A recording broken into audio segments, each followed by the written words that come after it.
person, supportive services, such as mental health, grief services, healing spaces. And the third was reporting services, law enforcement, NCIC, the Attorney General's office, NAMUS. And the fourth is New Mexico MMIWR task force member, the general public, communications and public media, and volunteer. And so a majority of respondents for this question reported that they were mostly from, a chunk of it was actually nice to see was the family of a missing person. I also forgot to mention we had 41 respondents for the survey, which is great. And it kind of evenly broke between the supportive and reporting services and task force members, and the fewest from just the general public who kind of just showed up or just wanted to see what the event was about. And I will send this report to the task force because I broke it down through zip code just to see who's coming from where. And I know that some people, and this could also possibly help us for next year for a different location. And I know that was mentioned in the survey and in our discussions as well. So the next question is, what supportive mental health, healing, et cetera, and or reporting, law enforcement, DNA, et cetera, services did you meet with? And so I coded it into these 3 different themes, which are mental health, healing, law enforcement, DNA, and reporting. And so it broke pretty evenly between the reporting and law enforcement. And we did have, I guess, a somewhat equal amount who were meeting with mental health and healing services. So I was glad to hear from a few of the families that having that separate space outside of the event center where they could meet with the FBI or mental health services was very nice. And I also wanted to mention that, specifically for the FBI and law enforcement, that families were very impressed with how they worked with them and heard them. So I just want to give a kudos to, the FBI and Attorney General's office who met with families, and it was definitely pointed out the ways that they were impacted, just by their presence at the event. So they felt very cared for and safe. The next question is, my awareness of resources and information on missing persons in New Mexico increased during the event. This was, I'd say about 80% was, no, I actually would say 90% was agree to strongly agree, with a few neutral, and just one person who disagreed. So, just great results of the impact of people increasing their awareness of the event. So some strengths and successes that they experienced was overwhelmingly accessibility to statewide services in one place. I heard that a lot, or saw that a lot in the results. Community awareness, state collaborations. A lot of families reported, those efforts that, people coming together in one place was just very nice and easy in terms of accessibility. They also reported feeling safe, and it was a positive environment. They said that they felt people there just wanted to help them and make them feel comfortable. And so there was no mention of, any kind of safety issues while they were at the event. And another unique piece I really appreciated about this survey is that the families reported that being in one space and supporting each other and being able to talk to another family who was experiencing this was very helpful. And so some recommendations for future events. Of course, overwhelmingly a bigger venue. I heard that across the board. More food, of course. More advertising for the event statewide. More supportive services for families. I think that we can hone in on this more for next year too, just because we're working with limited time. And so that's something we'll take to the drawing board as we prepare for next year. It was also requested for more privacy for families to meet with each other. Someone mentioned a healing circle or talking circle with families. And so that's something that we could address next year. And also follow-up services. Some people have mentioned it would be nice for families to have like a designated follow-up person, which we did identify the person from our subcommittee meeting from DPS. But I think the way it came across is more of like maybe a social worker checking in with them or law enforcement, after they met with reporting services, making sure that those conversations keep continuing to happen. They also requested more tribal nation involvement and leadership to be present at the event, and having a cultural training for the law enforcement there, and as a recommendation for working with families. And so those are the pretty general results. Again, I apologize, my system is not working right now, but I'll print this out and we will get it out to the task force as well. Thanks so much, Melody. Does anybody have questions for Melody? We'll go to other comments or feedback as well, but does anybody have questions about the survey results or comments?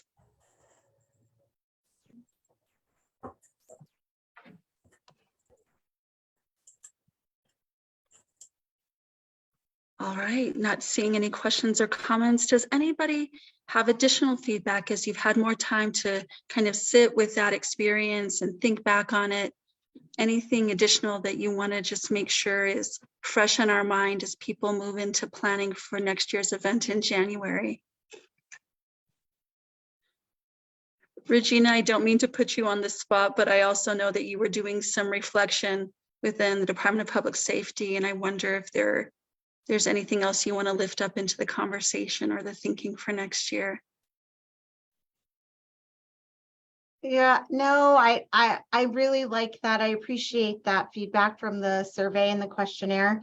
I wrote down some of that. There was a few things that are brand new to us that we hadn't. It's interesting to hear that they were looking for some social work and for some that type of support. I'm wondering if that's where we need to focus our efforts as far as if we can hire somebody. But it was so nice to hear that they felt comfortable and safe. That was the goal, that we really wanted to make sure that families felt that way, and that we were creating that environment where they could interact with law enforcement and other resources and not feel intimidated. So yeah, so we'll just, I think if the earlier we start, we're going to start in January, the better and bigger we can make it in by the middle of the year. Thanks so much, Regina. And anybody else who is either at the event or you're kind of sitting with these results and you've got some thoughts bubbling up, anything that you want to lift into the conversation? I saw Chastity had her hand raised. All right, thanks. Sorry, I missed that. Chastity, please. I think that was a mistake, Melody. I am so sorry about that. I have like multiple things happening right now. Fair enough. No apologies necessary, but we just didn't want to leave you out if you had something to add. All right.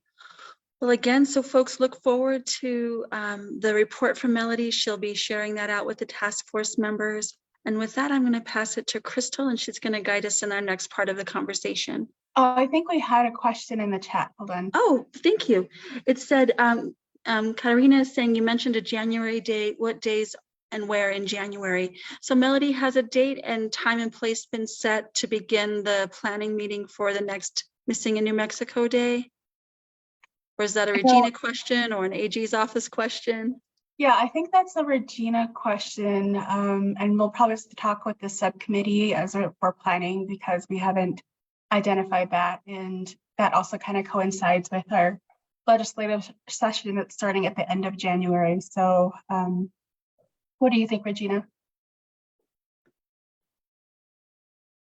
Yeah, we had just preliminarily talked about meeting in January. I think all of us were a little exhausted and needed some time to gather the survey feedback and get ready for session. So, you know, we haven't really set a date. So if you guys want to set a date now, we can do that to start our first subcommittee meeting. And Regina, I know that calendaring over Zoom, it can be like something that makes everybody want to poke themselves in the eye. So maybe we can just know that we're looking, it sounds like before the session, because the Department of Public Safety and Indian Affairs are both going to be pretty busy during that time. But friends, make sure to keep an eye on the listserv, and reminders about meeting dates will come out soon. So please look forward to that. And then there's also a comment coming up from Tracy Madrid about the support or education for the youth. And so that reminder that Missing in New Mexico Day is a beautiful opportunity both to support the children and families who come, who are relatives of a missing and murdered loved one, but also that there might be some educational strategy that we can pin on. So really appreciate you raising that up, Tracy. And it sounds like you would be a good contributor to the Missing in New Mexico Day planning for next year. So if that's something you're passionate about and you have some ideas and strategies, we'd love to have you be a part of that. Rashida is also reminding us that it's important that the support of volunteers and the task force was very good and right. So knowing that this was really a team effort and that the event was successful and people felt supported because you all came together as a community to provide that support to other community members. Yeah, it's important to celebrate that. So thanks for lifting that up, Rashida. So anybody else?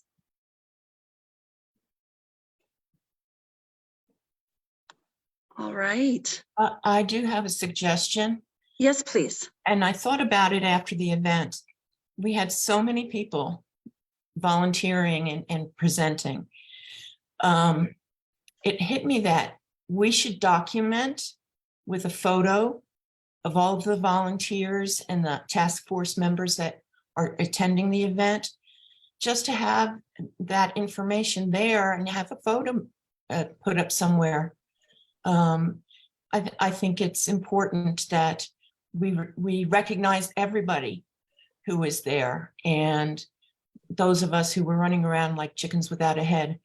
My sister is very interested in volunteering again and doing whatever she can, if it means stuffing envelopes, whatever. But I think you need to document each of the events. We missed the first one, but the second annual one would be a great place to start. Kathy, it's such an important reminder about that visual storytelling and making sure we don't lose the thread of how this work will grow. So thank you for that. Exactly. Excellent. And if anybody did collect photos at the event, like you were taking pictures, please do feel free to share those with Melody. You've got her email. For example, like I know I took a couple of photos. I bet others did as well. And so let's think about how we, it's more informal and maybe next year be more formal. And you'll notice that Melody dropped her email into the chat box again, melody.delmar@iad.nm.gov. Awesome. Anybody else? Great. Crystal? Thank you, Lily and Melody, for all your work in the survey, and everyone that has given back their comments moving forward. It's exciting to see how we can come together and these events, and the lessons learned, and it's going to get even better even next year and every year that we have it. So this next discussion is the MMIWR task force transition discussion, and this will be highlighting some of the talking points for this coming weekend's meeting on the 4th. I almost said the 12th, but December 4th, we are having an in-person meeting in Gallup, and we invite all task force members to attend. We would also like to remind folks to revisit the the state response plan beforehand to get a refresher, to get acquainted with our goals again, because this coming meeting is going to be about fleshing out the actual tasks needed to get to our goals for 2023 and 2024. So the state response plan is going to be pretty much our blueprint, our playbook for the next few years. So this coming meeting on Sunday, we'll be actually getting all the subcommittee chairs. Hopefully everyone's able to be there, but to really get out the actual step-by-step goals and plans, tasks that are needed to get to those goals and for next year and for 2024. And so I wasn't sure if there was any maybe updates or anything that we would like to highlight from any of the subcommittee chairs. Crystal, maybe I can briefly tell folks a little bit more about the agenda for Sunday, and then pass it back to Melody if she wants to add anything before we go to subcommittee stuff. Oh, yeah. So sorry. Yeah, that was my one thing too. I was like, we need to pull up the agenda somehow, or that's fair. But I wanted to like kind of give an overview of, you know, what our goals are and our takeaways and our main deliverables when we leave Sunday afternoon. But yes, if you could. Yeah, perfect. Yeah, so we'll of course start in a good way with an invocation. We'll have an opportunity for more of a check-in and about our intentions and what we're hoping to accomplish all together and how to do it in a good way. We'll spend some time talking about some of the overarching strategies. As you know, there are some strategies that are specific to data, some that are specific to systems, and some that are specific to community outreach and education. But there are things that connect the dots between those two in terms of how we build awareness and knowledge about the state response plan. So we'll be doing some thinking about that, those kind of glue questions as well that connect the dots across the different domains. Then we'll spend about an hour going through each domain. So we'll be talking about nitty-gritty. What are some of those tasks that need to occur? What are some of the resources that we have or need in order to make that happen? And who all do we need to be connecting above and beyond the folks who are in each subcommittee? So it's a real opportunity for us to just get clearer about what's the role of the task force, what might be the role of state government and or others in moving forward the state response plan. So Linda's asking the address at the community center in Gallup, and it's 410 Baton Veterans Street, Gallup, New Mexico. So again, we're starting at 9. We're going till 3. If you show up a little earlier, you might be asked to help carry things in, but we'd love for you to come earlier and visit too. But we'll be good to go at 9. And there's also that opportunity to join virtually. And Melody's also put that reminder of the state response plan, the link to it. If you don't want to have to go searching for it or go through your emails, it's right there handy for you. And I'm going to kick it back to you, Crystal, unless there are questions from anybody about the agenda. We're working on pulling up the agenda for the task force to see real quick. Hold on. Or what we can. Got it. Got it.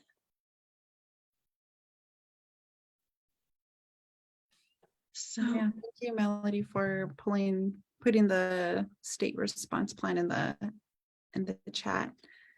And I think the agenda will really, if you get the visual of it, I think that'll kind of help us if there's any questions.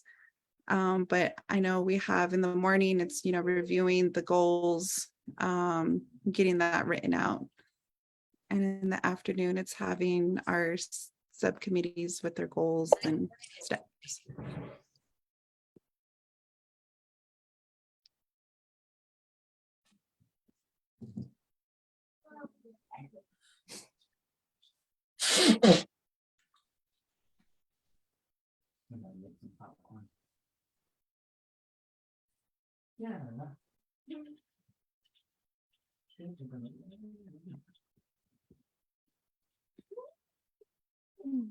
On my end, I don't see anything being shared. I don't know if that's. it hasn't popped up quite yet. Okay. Just want to make sure I'm not glitching. No, you're good.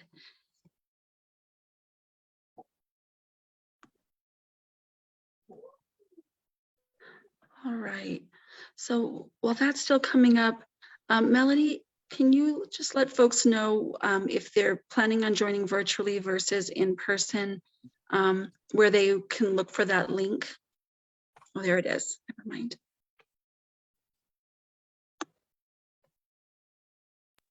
Yes, this is still a draft, obviously, because we're still adding information, but we just wanted to make sure the task force is aware, and if we need to make any adjustments or, there's something we need to add just to get your input. Yes, and just to reassure everyone, this will be on Zoom, correct? I wasn't sure. Okay, Yes. Yes. so we'll be able to add that Zoom link in here as well for folks that are unable to attend in person.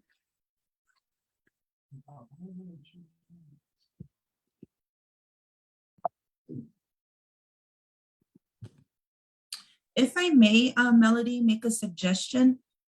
The overview and introduction and intentions, I think also as well, maybe get a update from the Indian Affairs Department as far as who is on, who their staff is, and what is the next works for the transitions of the department as well. Sure, I'm glad you brought that up. We can, if we could make a note there just to maybe add updates for the department. And just a quick update, we're just, still very much in transition with, the transition we're going through. So we'll do a more in-depth overview of what the next several months will look like, given our capacity. Okay, great, thank you. Uh-huh.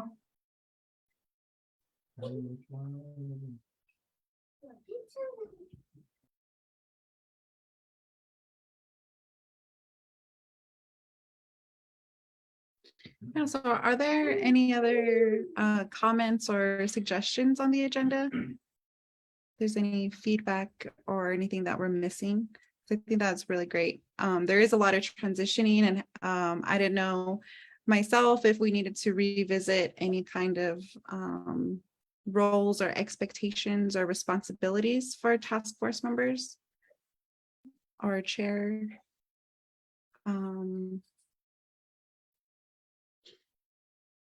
Well, that might make sense in that opening introduction, setting intentions piece, right? A good idea.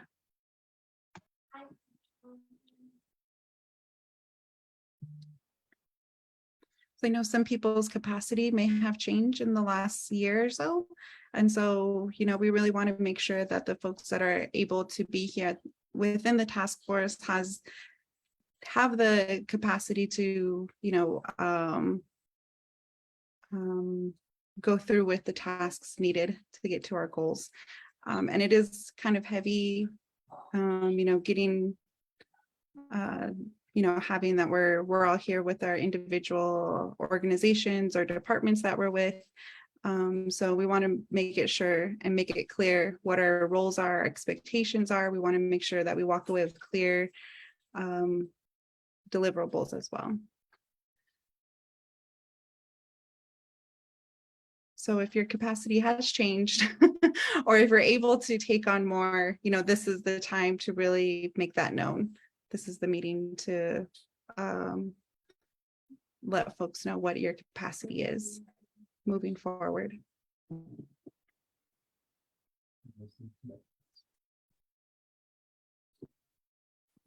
Right, and given that, I think one, as I've been reviewing and preparing for this, for the state plan, in regards to the next phase of the task force, we still have the budget that we approved in the community events we're planning for the upcoming session. And one piece of that we really, I'd like to identify during a session that maybe we could work into the agenda, I guess, is the system priorities for the next coming years. What do we want the task force to look like? And as we've been growing and learning and shifting, there has been more I guess, talk on the federal, state to federal level of, being able to influence different policies and legislation as well. And so in my discussions with Secretary, she had just said, just go with it. Don't forget to be, steadfast to the families, of course, they're in the forefront. But given their, opinions and how we move forward, what is that going to look like? And especially with legislation coming up with a legislative term, we're going to be tracking the MMIWR pieces that are coming in. I've already seen some news articles about, AG's office working with SB 12. And so we just really want to make sure that we have the input. And, if you're interested in taking on a subcommittee chair, that would be great. Just because we really need to lean on the task force more during the next few months as we bring in new leadership, and also identify like how are, as a living and moving and growing, entity, like how do we want to see this grow? What direction are we going in? And I believe someone from the FBI the other week had mentioned, the state response plan that could change too. But do we review it every year? How are we going to look at making changes? And in my review of it, I've already seen some things that we really have already addressed, or maybe that's not as much of a priority now. So just having your input and thoughts and ideas is really critical, so we can keep the momentum and ensure we're doing what's best for the families on the community to state, even to the federal level. Thanks, Melody. So if there are questions or comments or input about priorities, action steps, roles and expectations, that meeting on Sunday is going to be very rich, and it'll allow us to do a deeper dive than we're able to do in a couple of hour meeting via Zoom. So we hope you can join us, and whether that's joining virtually or joining in person, all ways of participating are really welcomed and appreciated. Melanie also was starting to give us the handoff to the next session on the agenda, which is really to think more about what's coming in our next legislative session. For folks who've been a part of the task force for a while, you may recall that, this issue comes up, and I just want to normalize it for folks who are maybe newer to the task force, about kind of the multiple roles and hats that people wear. And so we know that not everybody is in a staff position where you're able to take legislative action in your official capacity, whether it's a capacity within state government, or whether it's a capacity within tribal government, or within a community-based organization. And so one of the things that's really important in terms of communication is making sure to let us know how best to communicate with you during the session. So if there are things that we need people to speak in support of, or to follow up with their own legislator around, knowing the best way to communicate with you in the session that keeps everything on the straight and narrow with your, what you do in your day job, is really helpful to know and understand. And with that, Melody, I wonder, did you want to say a little bit more about kind of what the department will be doing during the session, and ways that people might expect communications to be coming from you all, if action is required of the task force? Right, and with the departing of Secretary, some of the last conversations I had with her was just, surrounding what's, we had been asked by, different leaders and community members, what kind of legislation are we pushing through this year? How are we given our capacity with not having, finding a secretary, and, the possible new, whatever that leadership style is going to be with the direction of the task force, shifting gears with what that looks like. And so in her recommendation, or I guess her input in that, was that, to keep track of different pieces of legislation that are going through. So our department will be notifying the task force through action alerts. of any sessions that are happening or any requests for input. And but right for now, I can say that the department's not looking at pushing through any special agency legislation. So we're really looking at ways. So, and at the same time, we are still delivering on we just delivered on SB 12 for this past, or SB 13 this past year, and we're going to get an update from AG's office on how they're working on their end with SB 12. And so I think that's what we're requesting. And also in the interim, just really leaning on, your leadership. This is your task force, and we're just wanting to see, what your input is on that piece. So I think that after Kaylee and I are having meetings at the end of this week to kind of solidify more what that looks like for the task force. So that's why meeting this weekend will come together with an idea of what we're going to be doing for the legislative session. But for right now, I can just say that we're mostly going to be tracking different pieces because, we have other pieces of our department that are tracking, behavioral health, environmental issues. And so it's just like a big part of our role for in the spring. Thanks so much, Melody. Is there anybody else who's on who knows of either something coming from your department or something from a community-based organization that's related advocacy efforts, legislative advocacy efforts that would impact MMIWR issues? So just want to leave a little bit of time for open conversation if folks have information they want to share. Hi, this is Rhea Stafora with Public Action Alliance. We operate on a level where we can't endorse any bills or acts, but we do our best to inform community members on the bills and acts that will directly impact them, which a lot of them are related to climate justice. And we know that with a lot of extractive industries where man camps are created, this is like a direct connection to one of the causes of missing and murdered Indigenous women and relatives. And so you will see some of that information coming out from Public Action Alliance, as well as a part of the No False Solutions Coalition as well. And so I was going to drop it in the chat, but I was just also curious if there was a bill or an act tracker that we will be able to refer to. I appreciate that we're going to get alerts, but I'm just, going into the legislative session, it is very overwhelming. It can be overstimulating. And so I'm curious what community education will look like to inform community members about any bills or acts that are related to MMIWR too.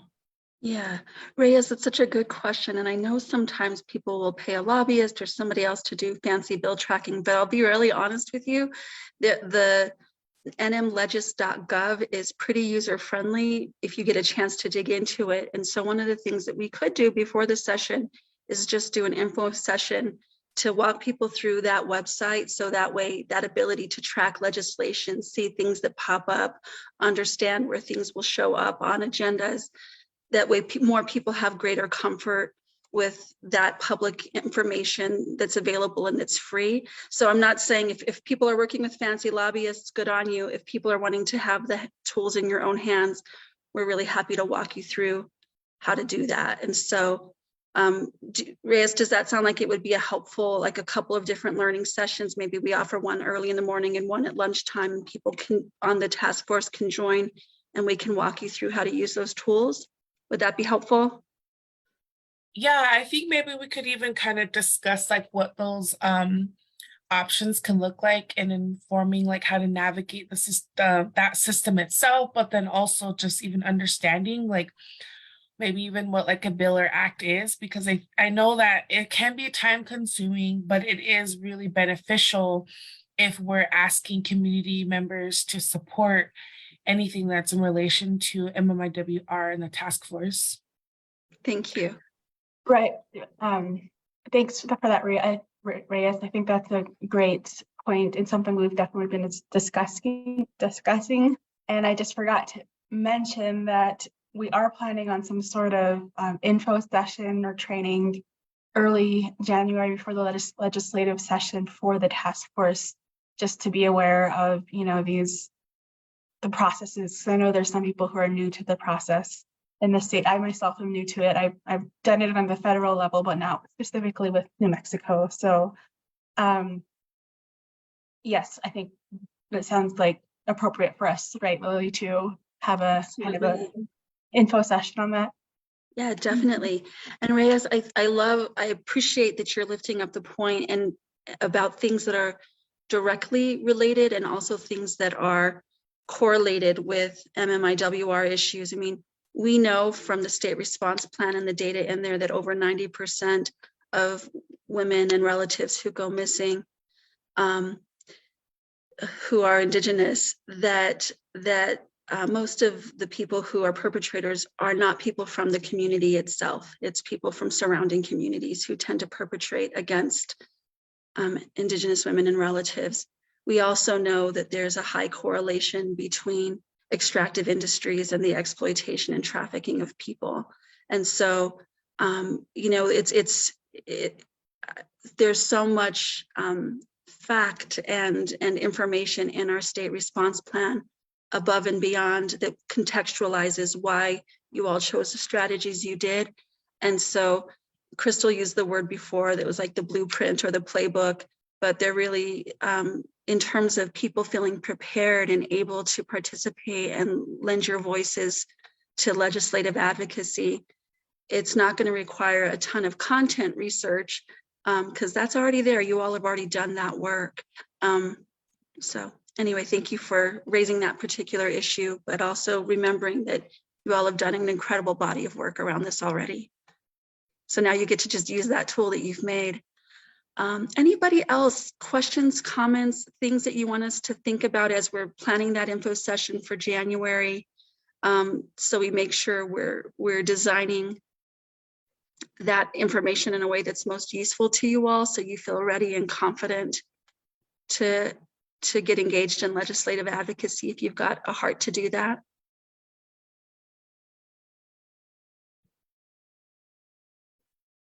All right. Well, if you think of things, please feel free to provide that advice in the chat or via email if it comes to you later. But we really just want to make sure that it's not just stuff we think you should know, but it's stuff that you think you should know. So let us know so we can craft that time well. Anybody else before we shift to the next agenda item? All right. I'm passing it back to you, Ms. Crystal. Thank you, Lily. And yeah, it's really incredible. Looking forward to the legislative session. It's just like weeks away. So I hope everyone gets their rest before it starts. And so we're wrapping up with, if there's any updates from the task force. We have listed here the AG's office, if there's any updates you would like to share. Yes, this is Delilah Tenorio from the Attorney General's office. Good afternoon, everyone. There are a couple of updates that we would like to share with the task force. First and foremost, as everybody knows, the AG's office, with the support of the task force, was able to get Senate Bill 12 passed, which established a missing person specialist in the office of the Attorney General. There is a person in that position in our office. Currently, his name is Dennis Park, and he's been working rather diligently with law enforcement agencies across New Mexico and many other tribal law enforcement agencies for the Navajo Nation and various pueblos to identify and begin working on some of the MMIWR cases that have been either referred to our office or where families have called requesting the Attorney General's assistance on new cases as they come in. Most recently, and what's just happened in the last 2 days, is that the Office of the Attorney General, again, along with support from the MMIWR task force and the BIA, have been able to locate 2 missing individuals in New Mexico. The first was a missing 15-year-old girl that was reported missing by her uncle, who is her legal guardian. They're from the Socorro area. The specialists and other agents in our office were able to locate her and the person that she was with. She had been listed as a missing juvenile in Albuquerque. The agents were able to go and pick her up and safely transport her back home, and then remove her name from NCIC. That was on Tuesday.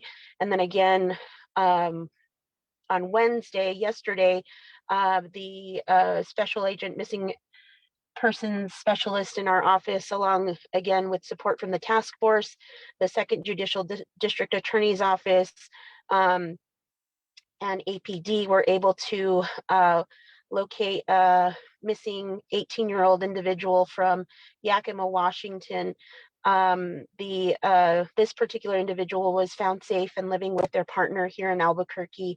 And after agents were able to ensure that they were safe and okay, that individual was removed from the NCIC database. Just again, along the lines of prosecution and what our office has been doing to work towards the implementation of the Senate Bill 12, we have hosted some meetings in our office. The last meeting, I believe, where the Attorney General was in attendance was for the Missing in New Mexico Day. There was a session, and we're very thankful to the Department of Public Safety, Regina and her crew, and the Planning Committee for allowing the Attorney General to be placed on the agenda and meet with families who are interested in learning more about Senate Bill 12 and what the Office of the Attorney General is doing in regards to implementation. Again, along the lines of prosecution, the office has prosecuted their first case in partnership with the 11th Judicial District Attorney. It was a case involving a defendant named Jerry J., who had kidnapped and murdered an individual named Cecilia Finona. He is now undergoing sentencing and faces up to 33 years for his crimes in prison. I believe that for that particular matter, the judge had wanted him to the defendant to undergo some kind of psychological evaluation prior to sentencing. And so we're still in that phase and trying to and working towards completion of that case and ensuring that, not only that Ms. Finona's family gets justice, but that this individual pays for the crimes that he committed. Again, we have also continued to meet with tribal leadership, and tribal, federal, and state and local law enforcement for the implementation of SB 12. At the federal level, our Deputy Director of Special Prosecutions, Mark Probosco, has been appointed as a Special Assistant U.S. Attorney, specifically to help prosecute violent crimes, including those committed against MMIWR families and victims in Indian country. So he'll be sort of working on both sides of the spectrum at the federal and state level to ensure prosecution of these cases. The last thing I think I want to update the task force on is, of course, we all have seen the FBI updates and the lists that they publish pretty regularly that lists the names and number of missing persons cases in New Mexico.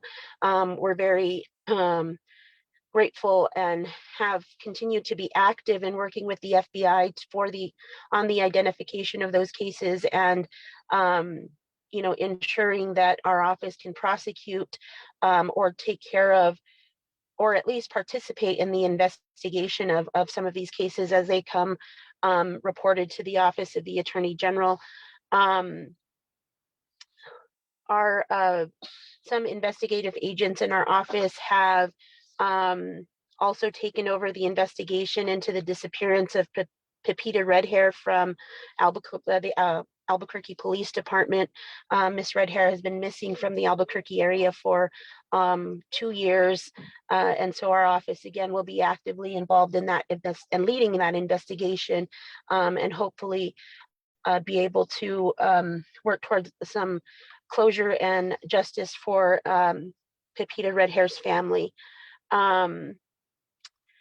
Finally, as you all know, Senate Bill 12 also provided a $2 million appropriation to the Office of the Attorney General.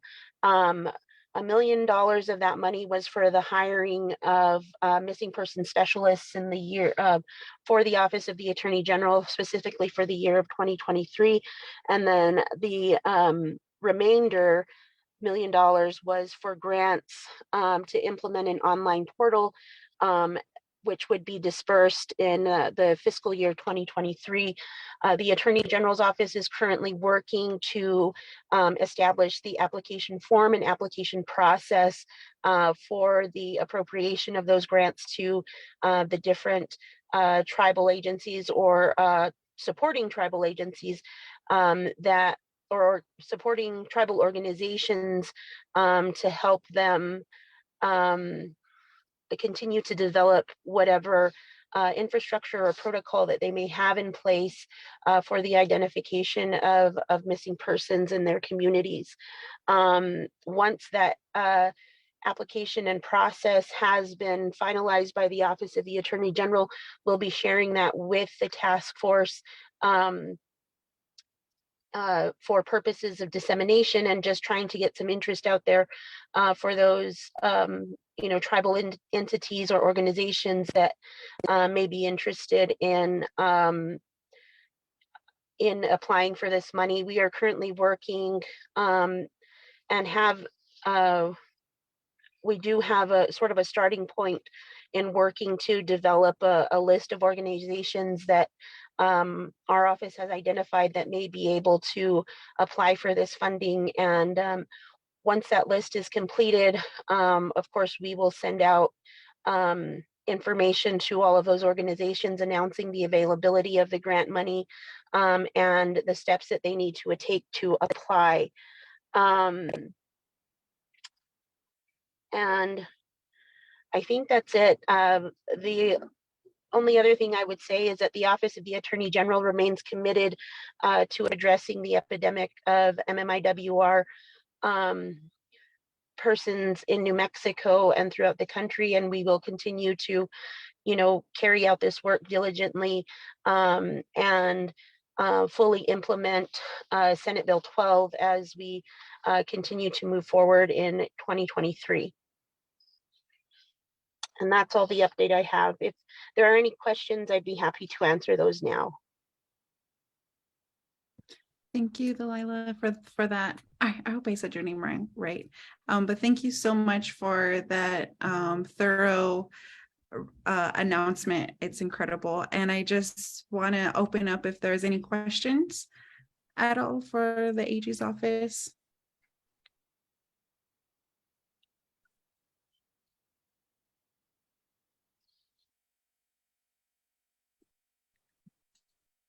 I see a question from Lily saying, I wonder if Delilah sees a role for the task force supporting the work for the AG's office, of the AG's office. Yes.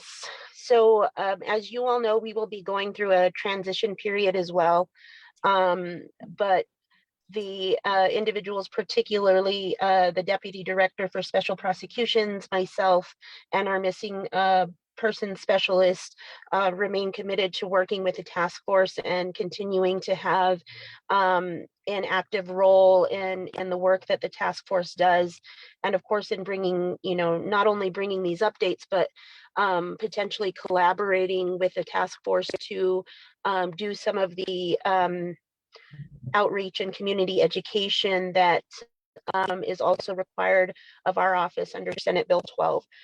So once we, work with the missing person specialist and special prosecutions to identify what exactly we need, in that vein, we will reach out to the task force, get any input or support that we feel may be necessary to carry out those additional responsibilities. Thank you. Yeah, thank you. And Risita says, thank you for the information. And we have a question from Anna. How are we able to get on their listserv for the AG on their, to learn more about their updates? So I don't know if there's some kind of email or. I'm sorry, I didn't mean to interrupt you. Okay, let me check. No, I We have no- currently, I have no. Sorry. I was We- waiting for. I'm sorry. So we currently don't have a listserv that we send out updates to. We generally will provide updates to the task force during their meetings and as they're requested of us. We do have a general email where we take, just information on missing persons cases, or, if there is some area or topic of discussion that the public feels is necessary for us to consider. We do have that. We do have that set up, and I believe it's the email address is mmmiw@nmag.gov.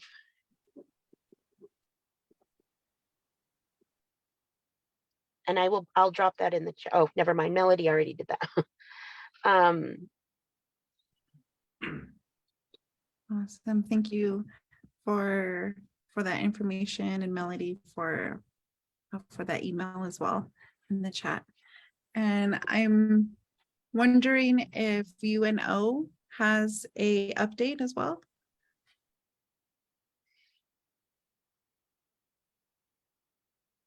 Hi, everybody. Thanks for giving me a couple minutes here.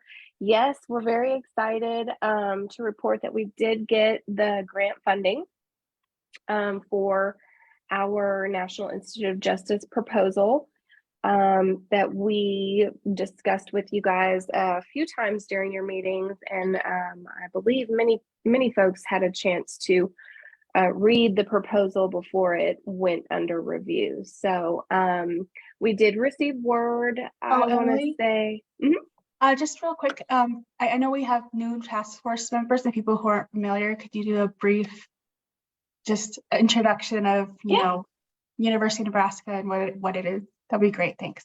absolutely. Sorry about that. So I'm Dr. Emily Wright. I'm a professor at the University of Nebraska in Omaha. I'm in the criminology and criminal justice department. And for those of you who are new, we worked, my colleague and friend and I, her name is Dr. Tara Richards. She's also in my department at the University of Nebraska, Omaha as well.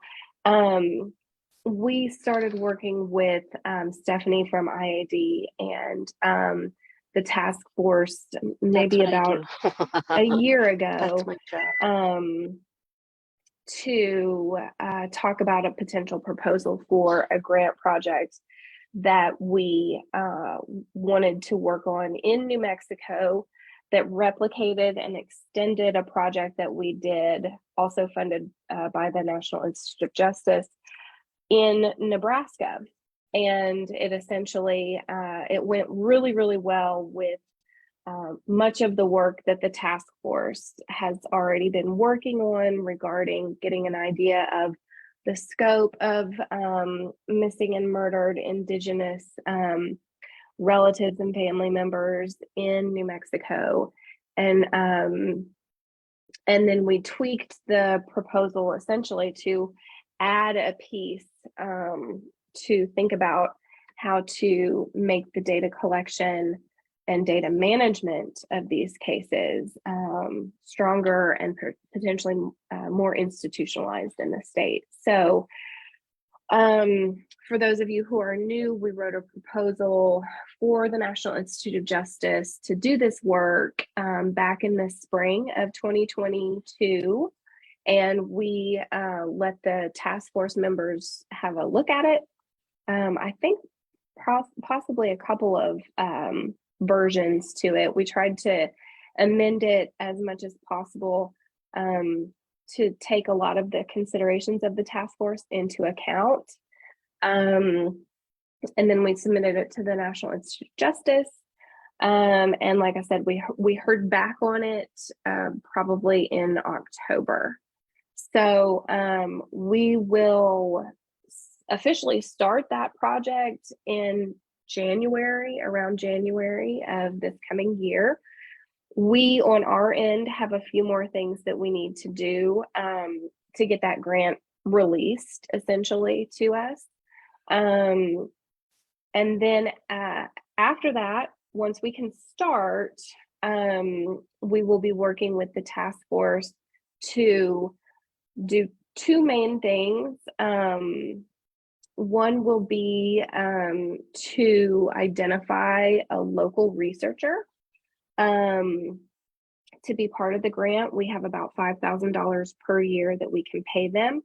And they're there to sort of help us. They're kind of like a site manager, and they would work with us to coordinate mostly with the task force on meetings and focus group information and organize focus groups for us. And then the second piece that we'll be working on with the task force particularly will be to plan and then conduct at least 2 focus groups. Yes, and I see a note.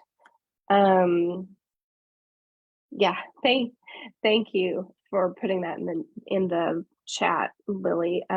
Task force help and in identifying a local researcher, and then helping us to plan and coordinate two focus groups. And the purpose of the focus groups is really to get a sense from community members, their perspectives, their views on barriers to reporting and investigating these cases in New Mexico. And then another focus group will be more about data management, data accuracy, data availability, and that will primarily be with folks in law enforcement, victim services, potentially AG's office and things like that. So those are our 2 main tasks that are highly tied to the task force here.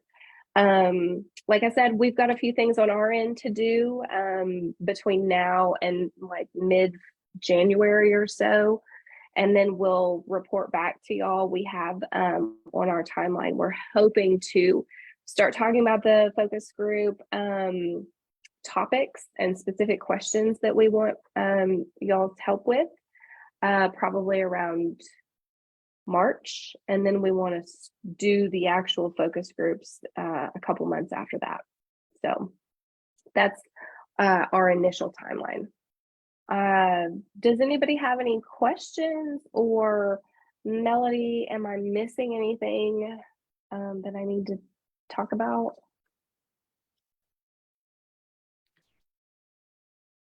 Emily, while we're waiting for that, how should people let you know if they have ideas about a local researcher? Yeah, I can. Well, I mean, Melody, would you like to collect those, or do you want me to just, okay, so if you could just email Melody, that would be great. We're going to be on pretty regular meetings with her as we move forward. So if you could just send those to Melody, that would be really great. And how long is the grant? I want to say it's 2 years. Usually they're about 18 months, but I think we asked for 2 years this time. And like I said, we have a little bit of money, not a lot, for the local researcher. And then we also have a little bit of money for the focus group participants, just to give them for their time and effort in speaking with us. And those will be virtual because we didn't have a whole lot of money to spend for us to get on the ground there in New Mexico. Anything else? We're really excited about this. We really appreciate your willingness to let us into this group to be able to talk to you. We really hope that our efforts not only align very clearly with the task force efforts as well, but that we're able to also give you information and give you research help that you need from us. So thank you very much. Yeah, thank you, Emily, for that update, and congratulations on the grant. It's a really incredible work. And moving on with the next item on the agenda, we have NM Press Association. Maybe we can tag team this one. So I just wanted to give a big shout out to the task force for doing some of that work around trying to transform systems with community outreach and education. So the New Mexico Press Association had their annual convention, and at their convention there was a panel that was focused on reporting on missing, murdered, and Indigenous women and relatives issues. So there were both some members of the task force as well as some people who attended the Missing in New Mexico Day who attended. Melanie Delmar, who is our interim chair of this committee and IAD go-to person, she ended up standing in for Secretary Trujillo on the panel. Also, Delegate Crotty agreed to come, and we tried so hard to get the technology to work, but unfortunately it didn't. But she was able to at least listen in. We just couldn't get the sound working for her to weigh into the conversation, but we appreciate her leadership always. Delilah, thank you again for being on that panel. And Mark Probasco was also able to. Gary Johnson, who is retired from the Santa Fe Police Department, was able to bring some law enforcement perspective. And then Donovan Quintero, who is with the Navajo Times, was able to bring perspective both as a journalist, but also sadly, as someone who has a sister who was murdered. So it was a really powerful panel. And then I just also want to give a shout out to Regina for coming and for supporting it and for having good ideas about ways that we can move that work forward and break down some of that. Thank you, Muskie, for reminding me of his sister and his niece. Yes. We're lost to violence. But thanks to Regina for thinking about how do we keep that conversation going to break down some of those unhelpful barriers between law enforcement and the press, so that way we can really come around families the way we need to. And so, Regina, I just want you to know that that idea that you shared after the panel, took that to the executive director of the Press Association, and he's all in. So we've got some planning to do, my friend. But I wanted to just give an opportunity for Melody and Delilah and Regina, who were there, to share kind of any takeaways or insights that came from having that conversation with media. Anything you want to add in as an update?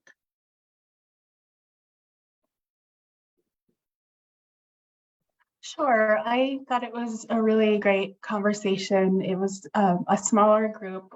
And so, well, I don't want to say smaller group, but it was a good group of people, reporters who just had really important questions for, our experience with the task force and how they can improve. And a few things I personally highlighted was having improving equity in terms of reporting.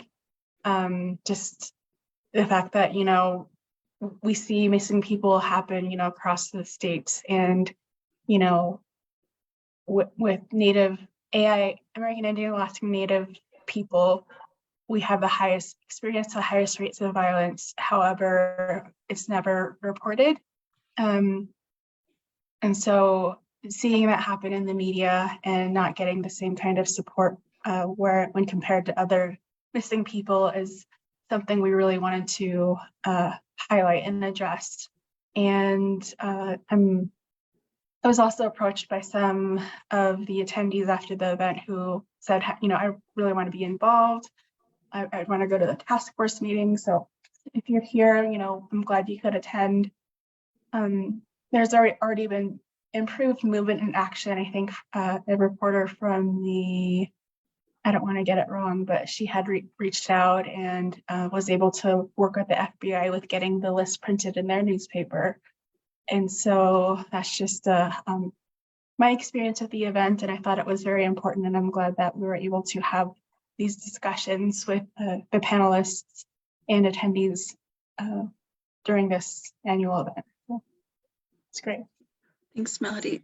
Delilah, you brought such important perspective and clarity about how we value and support different stories. I wonder if there's anything you want to highlight for the task force. I think, you know, my takeaway and what was interesting for me was, and this is just for me personally, like, I think that, you know, being in this line of work for as long as I have, you know, I always have this expectation that everybody I encounter knows what I'm talking about or what these terms mean, or, you know, what the issue is. And so being in the room with you know, press and sort of having that realization that, okay, no, that's not always the case, particularly in those cases that are in those communities that aren't located near or around any tribal communities in New Mexico. And I think, you know, so what was important for me was that, one, that those particular communities were represented in that room, and that, two, we were able to have that conversation with them, and they showed interest in, you know, learning more about what the issue was and how they can be of help. You know, and like I said, you know, just walking away from it and sort of realizing that, you know, we get kind of in this silo and have that expectation that everybody knows what the issue is and what we're talking about, and the work that the task force is doing isn't always the case. So I was happy to, you know, be there and participate, and also to be able to share, you know, sort of my perspectives on, you know, equity and reporting and what we see sort of on the other side, and, you know, the questions that we have when either some of the stories are run, or if they're not run at all. And it was just I think it was just a really good and helpful conversation to have and to begin with, and then to have people come up afterwards and continue to express an interest and want to know how they can help or become more involved. You know, that was something I was also happy to see.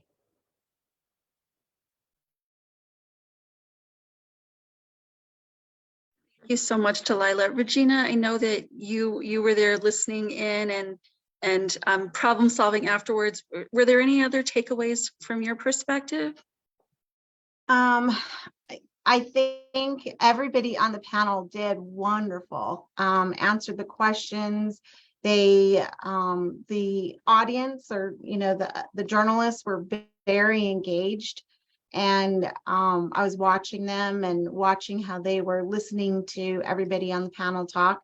So I think that was the perfect, I think that was a perfect type of engagement for the media. And I think, you know, we should try as a task force to really try and get out there and do more of those type of panels. you know, just having talks with different groups and answering their questions and figuring out what their concerns are, and then taking them back to who we need to take it back to fix it. But yeah, I think it was a really good open conversation. So I enjoyed it. Thanks, Regina. And then there was also another takeaway. Cassidy Morgan, who is a Dene journalist who was in the college journalism program. She's a recent graduate, but is young in the profession. She was part of our college journalism program for the Press Association and was able to actually write a story about it in the convention newspaper as well. So there was, you know, the information that got out through the panel, plus information that got out through the publication that was produced by students and young career journalists.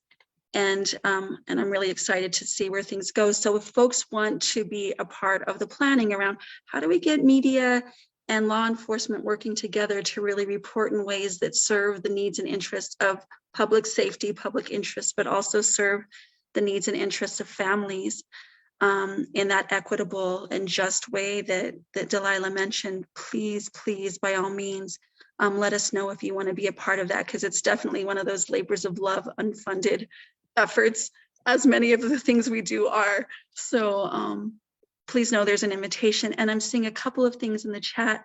Kathy's reminding us that it's not only through media, but that we're also using film and art and TV to help educate about the issues, and is asking, so if anybody has a response, you can offer it in chat. Like, have you been watching Alaska Daily? What do you make of that characterization of the issue? And then Anna Bernal is also saying that she can check with DOJ. So yeah, anybody else, questions, comments about the Press Association panel?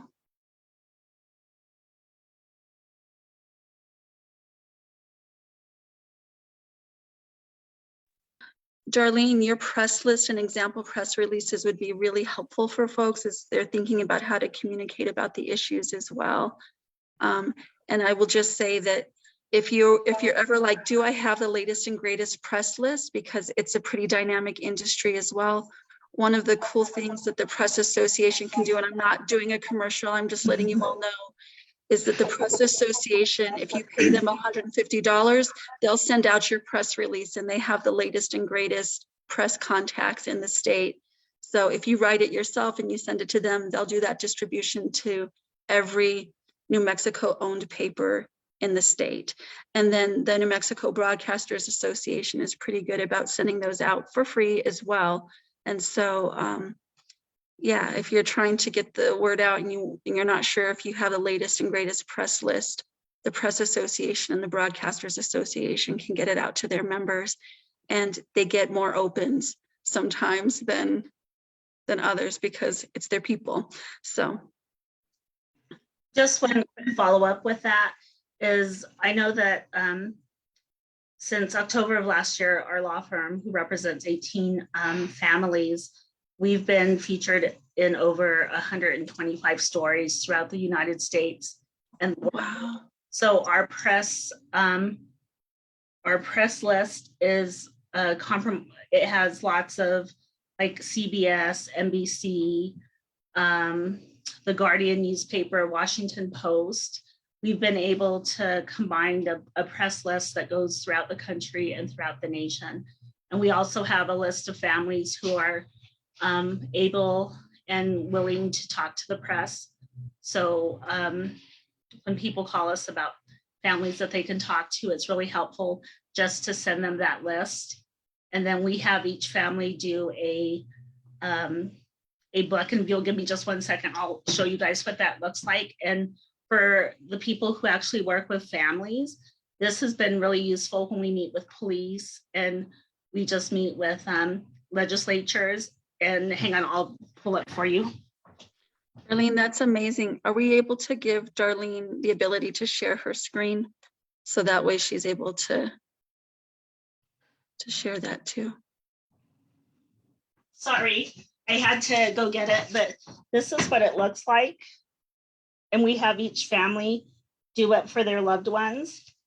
And then inside will be, pictures that represent who their family member is, not just the missing posters. And then we go into the actual missing persons report is part of this file that they keep with themselves. And then anything about who their loved one was. Like, this is an accurate picture. This is Kelvin Martinez's book. And it shows, him as a child, him with his children. And it really lets people know who he was. And it has all the contact information, because oftentimes families don't want to keep telling the same story over and over. So we have them kind of do their own story and put it in paper form, because it can really be trauma inducing to continue to have to tell their story. But this way it's already here. Darlene, that's a powerful trauma-informed way to go about it and to have it organized. So if folks are wanting to learn more from your experiences about how to do that with families that they're working with, is the best thing to reach out to you via email, or what's the best way to connect and learn from your very effective strategy? I know having Native women or Native relatives covered in the national press or even in New Mexico is no joke. It's not easy. So 100 coverage stories is pretty powerful. And I think one of the things is, and maybe I could get with Melody on this, is maybe just doing like a training for people who want to do it, just because, we represent these families pro bono, and like the maximum I really should have is like 3, and we're at 18 because the need is so intense, and I just can't say no. And we've been able to work the cases that we're working. Our first case solved, the 2 offenders are in prison. Case number 2, the Jamie Yazzie case, is now progressing to where the perpetrator is probably going to, is either going to have to go to trial or he'll be offered a plea deal. So we're seeing movement. The next case, LMA Begay, it's moving up. Zachariah Jawan Shorty. So, when we work cases at 2 at a time, 3 at a time, putting not really pressure, but just constant letters to law enforcement, and to actually brokering meetings between the family and law enforcement, it really, really helps, because then they feel like they're not being voiceless, that somebody cares. And we just, I don't know if anyone from APD's on here. We just met with the sergeant of the missing persons unit, who has, I think, only been in his position about 4 months, and he met with the family, and they were so extremely helpful. And those 2 hours that he spent, it's Sergeant Shane Bailey, that he spent with them has, they were smiling at the end because they felt like they were heard. And those 2 hours, if that would have been done sooner, it would have put them at ease. So, what we also do is, we also train law enforcement and how to be culturally sensitive. We work with law enforcement in trying to get their policies and procedures up to place, because oftentimes when police departments don't do what people on the outside world think they should do, it's because of policies and procedures. So that's something that, I always tell the press, it's not the police officer's fault. They have policies and procedures. So it's doing something as far as just helping people work on policies or procedures, or even implementing programs. So where you meet with the families, you have a timer on your calendar. Every 3 months, your detectives or agents reach out to them. And that has been super effective. So I think those are some of the things that we can offer to help you, Melody, to do like one big training. Unfortunately, I'm so short-staffed, but this is effective. And, we also have a checklist that we give to community members when we go to different rallies, just saying like, this is what you need to do for one another. It's just like a basic checklist, like I would give Crystal Curley all my passwords, and I would sign a power of attorney. If no one has heard from me in 2 days, then Crystal would have my power of attorney to go get my phone records and to act on my behalf. Because so many times nobody's able to get phone records because technically that person is still alive. So those are just some of the things that we do. And, you know, also like with us, some of the families, if they have other family members, we're like a safe and secure place where we can hold people's passwords in a whole separate file. And the only time we will ever access them if someone goes missing. So Thanks, Darlene. I think that's great. And that's definitely in line with our strategic plan, not strategic plan, but the budget. And we had budgeted in relation to the state response plan, I think about $5,000 to $10,000 to do something like this. That's coming from the task force. So there's opportunity for, you know, actually planning that out. I think I have it for more late spring, so that, you know, gives you time to, you know, adjust to your capacity and with ours too. So let's keep talking about that. Awesome. So really practical things to move forward those goals in the state response plan and resources to do it, which is great because as Darlene said, a lot of what they're doing is pro bono. So finding a way to resource people who are making a positive difference. And Janice, giving you some love, Darlene, for your hard work. You know, it's appreciated. Anybody else, anything around the press association talk or working with the press? All right, Crystal, back to you. Awesome. So I'm just gonna open up to any of the other task force members if there's any other announcements that you would like to make.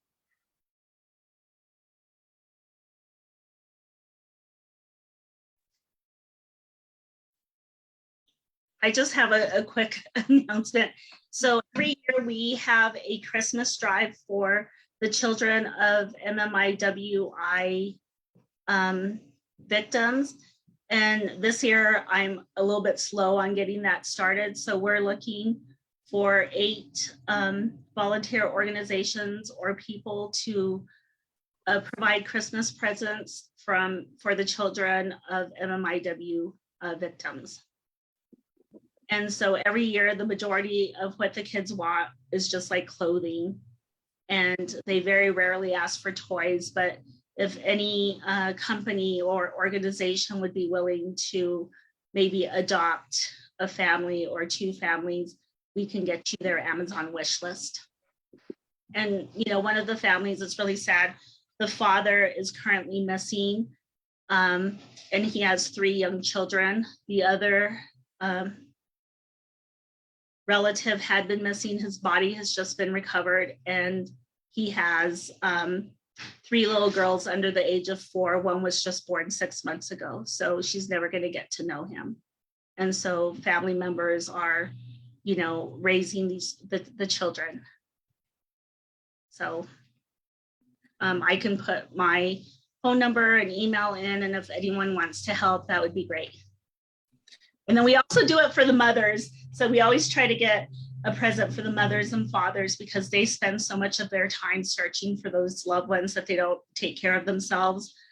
Big shout out to Native Women Leads who gave them beauty boxes last year and then also donated $350 to each family so they could take the kids on a mini vacation. So some of the kids went to Durango and they went sledding and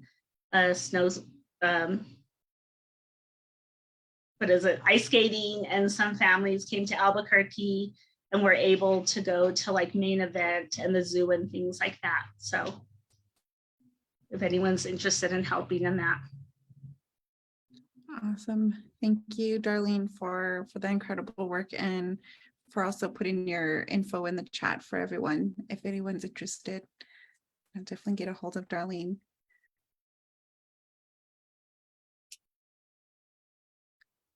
Awesome. Are there any other updates from the task force?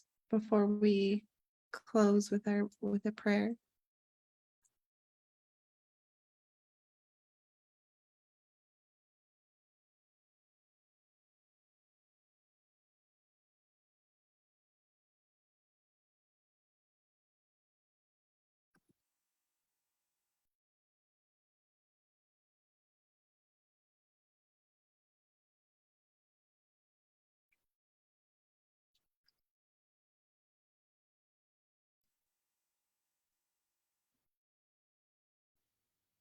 Awesome. Well, I don't hear anything or see anyone's hands being raised or anything in the chat. So we'll move on to our closing prayer. And I wasn't sure if we had anyone designated for the prayer at this moment. I couldn't hear back. Or did you, Melody? No, just opening it up to the task force. If someone would do the honor of closing us in prayer.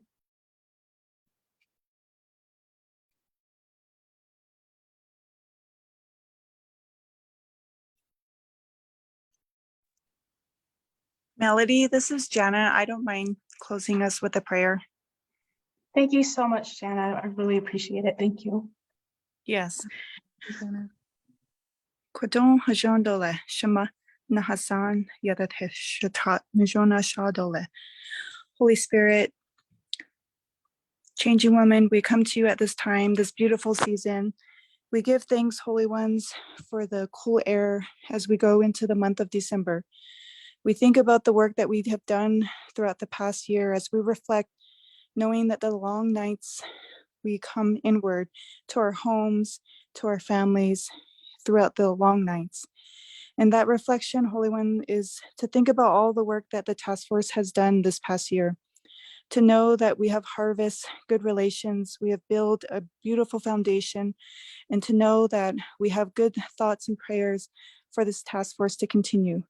Nevertheless, we have tread through a lot of trials and tribulations, Holy Ones, knowing that the Indian Affairs has gone through a transition, knowing just like the seasons that come before us, that change is inevitable. Whether it is good, whether it is hard, we know that we can do this work together. We give you thanks, Holy Ones, for the words that were spoken today, knowing that they were in truth and power. To know that we come to this table, that we have lived experiences that can help one another, that can help a relative, a community, and a nation. That as a task force, that we are giving hope to those that are hurting during this time. That we know that as our families continue to move forward and knowing that the foundations are being built for them to seek help for their missing and their loved ones and their family members, that we can continue to do this work with strength and love and compassion and with ferocious integrity, and knowing that we have one another within our community work, Holy Ones. We give you thanks for our breath of life and this beautiful task force as well. We think about our families during this time who do not have much, that we can give them hope and inspiration and to motivate them, Holy Ones, to know that this changing season in the winter, that they can go inward and reflect as we move forward, Holy Ones, with one another.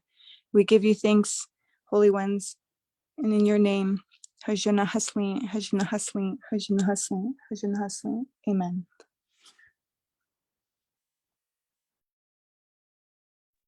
Yeah, thank you, Jenna. Yeah, Jenna, thank you for that beautiful prayer.